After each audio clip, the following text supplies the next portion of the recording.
It's time for another Dirt Daily, and today I'm going to take NewbSock on a little test drive so that I can have it run through its smog monitors. What are smog monitors? Well, the way this vehicle works is it has monitors within the computer system, the onboard diagnostics, that checks to make sure everything is working. Checks stuff like your evap system and your O2 sensors, basically a whole plethora of stuff. And in order for this to pass a smog test, which I have here in the state of California, you have to have all of those monitors checked as complete and working. And the way you do that is you take the vehicle on a drive cycle. Now, the way the drive cycle works is different for every manufacturer, but it's kind of similar. It usually involves starting the vehicle cold, idling it for a little bit, going for a drive, an easy drive up to like 45 to 60 miles an hour, and then coming down to like 20 miles an hour and parking and letting it idle, and then back up to 55. Basically, you do all of these different steps, and the computer sees what the vehicle is doing, and then it's like, oh, at this time we should check this, and at this time we should check that. I haven't found the actual 100% verified drive cycle for this Jeep, even though I've asked some people, technicians and people at Jeep. I haven't found that yet, so I'm going to do something that's kind of generic that I've found online, and hopefully it works. You can plug in your basic aftermarket scan tool, and that, if you check monitors, it'll tell you if it has checked all of those monitors. So today is basically a drive day. I'm going to drive it around, speed up, slow down, do all these different steps, and then hopefully check it with my scan tool and see if all the monitors have checked off the list. I also need to run to the dealership because I need a sun visor on the driver's side and a rear view mirror. Both of those are busted off, and I don't have a good junkyard nearby that would have those, so I am going to just see if I can order those from the dealer. What else do I need to do? Well, after I get it to do all of its monitors, then I'm going to run it to a smog shop and hopefully have it pass a smog test. If you live in a state that doesn't have smog or smog testing on its new vehicles or old vehicles or any vehicles, one, you're pretty lucky, and two, can you keep an eye out for like a small cabin with a barn that maybe I could move there and live in? It might need to be a big barn. I have way too many projects. So let's take NewbSock for a little test drive.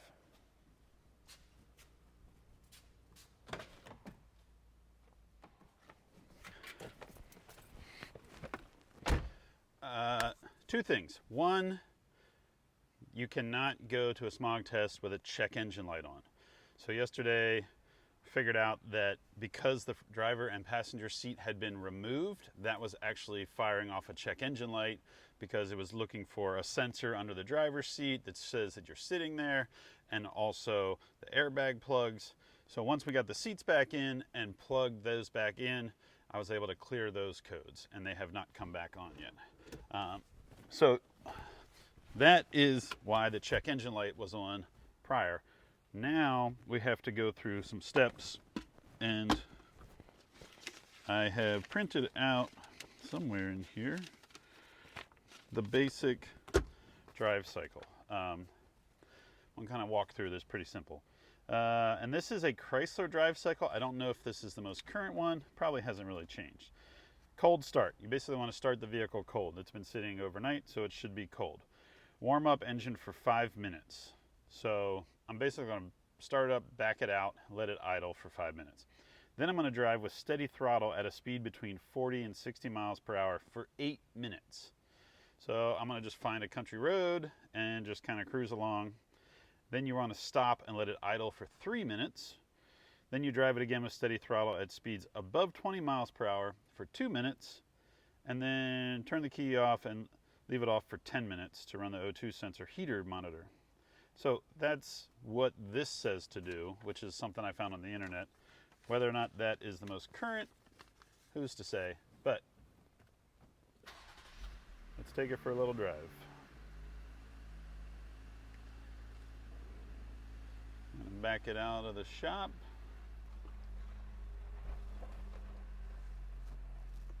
Pull it right here and just go to clock. And let's just set it to timer. Okay, The Jeep sat and idled for 5 minutes. Now we are going to drive it at speeds of 40 to 60 for 8 minutes. I have the clock on my dash set, and here we go. All right, we're at 45 miles an hour, 10:21. So now we just have to cruise along at this speed or faster for the next 8 minutes.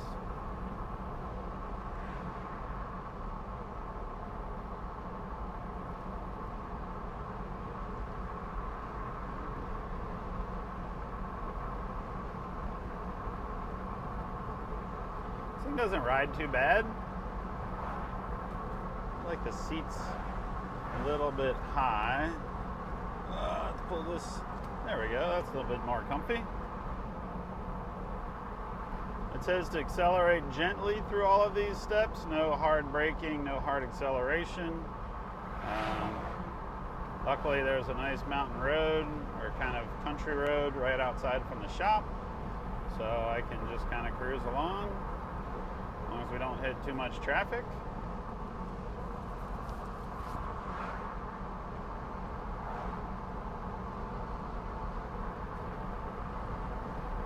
So, how's your day going? It's been 1 minute. We have 7 minutes to kill here.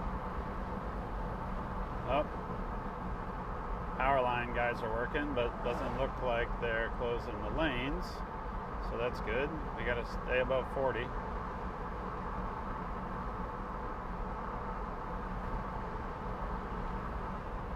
Cruising right along here.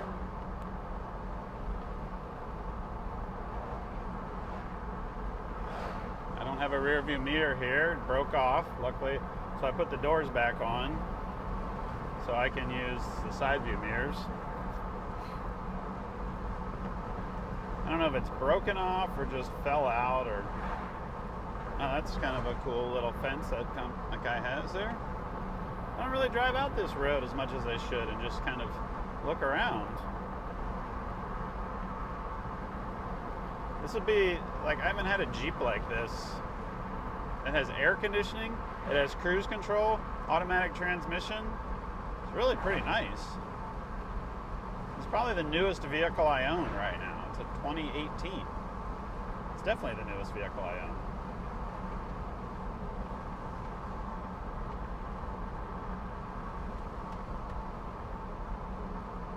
All right, this has been 2 minutes.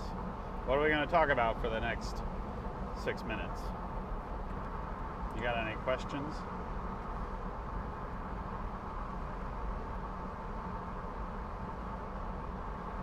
If you watch my other videos where I'm in the kitchen cooking, I'm not a chef. I'm not very good, but I don't know. That's something different. I like to eat, so I need to cook. Okay. Well, good talk. I'll keep driving.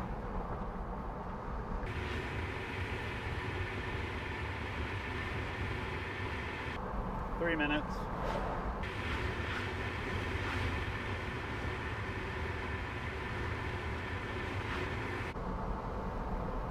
The lady behind me in the Porsche is getting kind of antsy.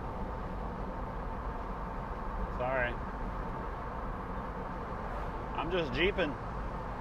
This isn't a Porsche show. There she goes. Thank you. God, that's a nice Porsche. Tradesies? Maybe I need a Porsche Cayenne. Like, they're getting cheaper. In fact, I think a buddy of mine bought a Porsche Cayenne for less than what I paid for this Wrangler. And it ran and drive. He didn't have to put an engine in it. I'm dumb. I'm a dummy. I do dumb stuff sometimes.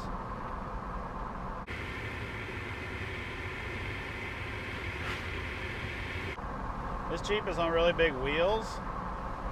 I think they're 18s. I wouldn't recommend it. The problem with big wheels is you don't have as much sidewall, and then it kind of rides rough. And this thing's at 38 PSI in some of those wheels. Let's look at what else is going on. Trans is at 109. Oil temp's at 179. Oil pressure is 30 psi. Oil life is 77, which I guess is based on the old oil with the old engine. So I don't really know what, but I'm just going to leave that alone. I'm basically scrolling through the little dash thing here, killing time. Battery voltage 14.3, that's good, that means it's charging. Tire pressures are all between 36 and 38. Seems a little high for a two-door Jeep without any cargo in the back. Oh, did I mention I took all the back panels off? It's so nice. Coolant temp, 195. Seems about right. And trans temp now at 113. We are now at 6 minutes into our drive. So we got to go about 2 more minutes, and then I think we just pull over and idle for 5 minutes. I'll have to read the instructions.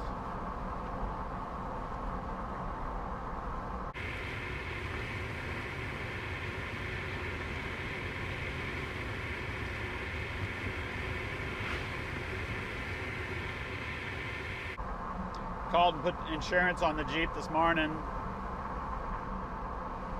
You got to do that. People that drive without insurance really tick me off. Because, like, insurance is for everybody else in the world when it's on your car. It's for you if you get full coverage, but at the very least, you have to have liability. Because, like, if a wheel comes off this Jeep and I run into somebody and I smash their car or their truck, then, and I don't have the money to pay for it, then I should have insurance.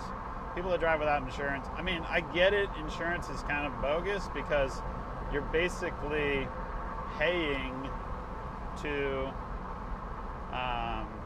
protect yourself in a worst case scenario, when in fact, like, you should just hopefully have that money set aside.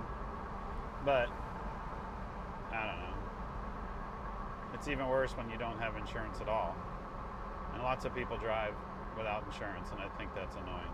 Though I do think that you should be able to buy driver's insurance. Hear me out on this one. Say you have 7 cars, or 17, or 27, whatever. I'm not pointing any fingers at this guy who might have too many cars. But the point of my story is that, oh boy, I'm going too slow.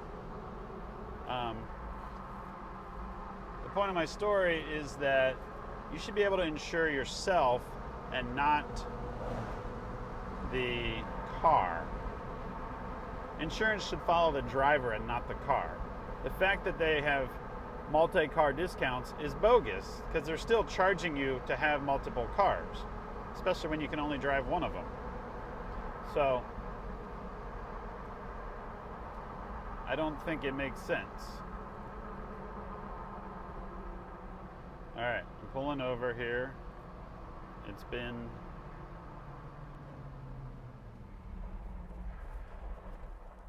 hopefully that was a gentle enough stop. What's next? Stop and idle for 3 minutes. All right. This will be boring. I'm gonna turn off the camera. You guys can go get a cup of tea or something. Set and idled for 3 minutes. Now we're supposed to drive above 20 miles per hour for 2 minutes. Look at this. Everybody likes to hate on the little 2-doors Jeeps, but I just did a U-turn in a little tiny mountain or country road and barely even had to get off the asphalt. Yeah, how about that? All right, it's 10:34 and I need to be above 20 miles per hour for 2 minutes. Doesn't really say how far above 20 miles per hour.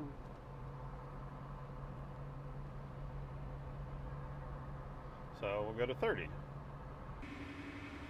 Hopefully the traffic out here is pretty minimal.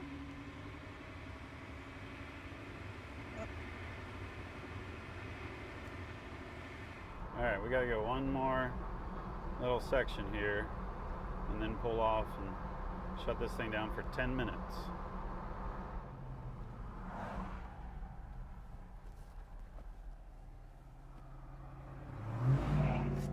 does it say? Turn key off, let off for 10 minutes. Okay. I'm gonna back us into this little corner here so that we're safe. We don't want to park on any grass because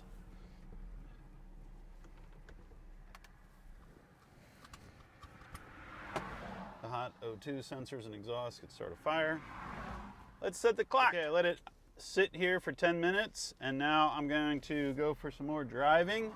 That concludes the basic drive test, but there's a lot of other ones that you can do for each specific setting, each specific monitor. I don't know if it's already gone through all of the checks or not. I'm gonna go run some errands in it. I'm gonna go to the dealer, and then once I get home, I will plug in the scan tool and see if it's ready to go to the smog shop.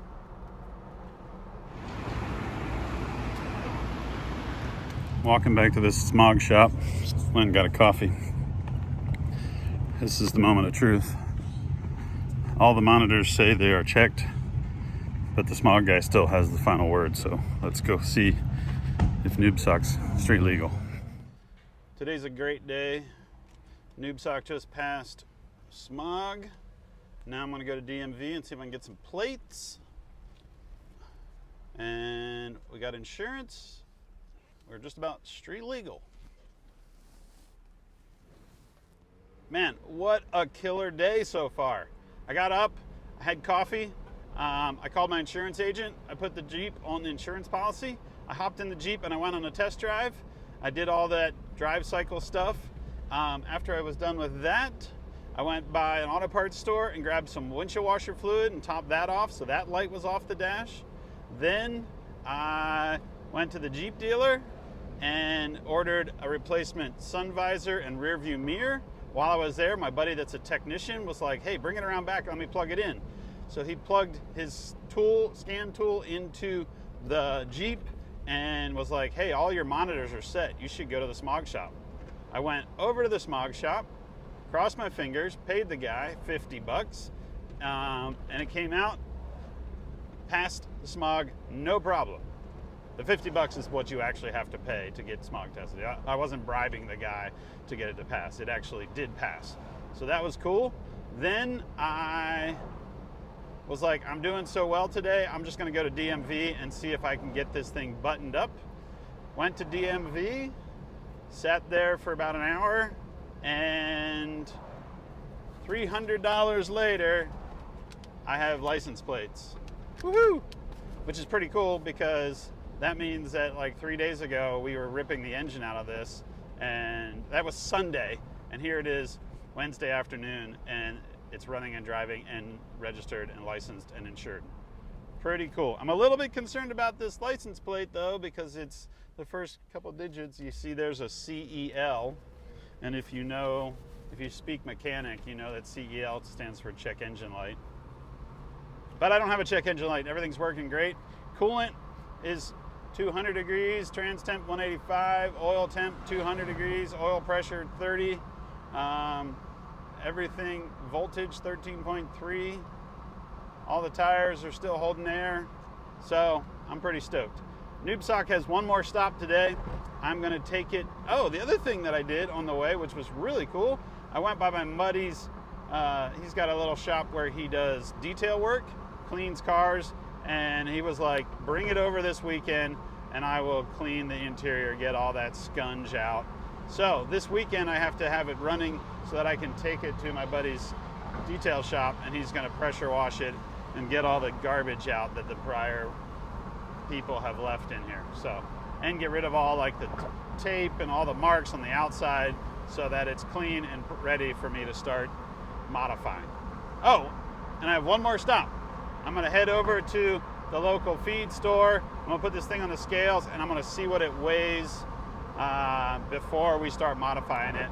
And then I can take it back again after we modify it and see what it weighs then. So that's it for this Dirt Daily. I'm gonna go get this thing weighed. Post in the comment below what you think this Jeep will weigh, and I will have an answer for you on the next Dirt Daily. See you next time.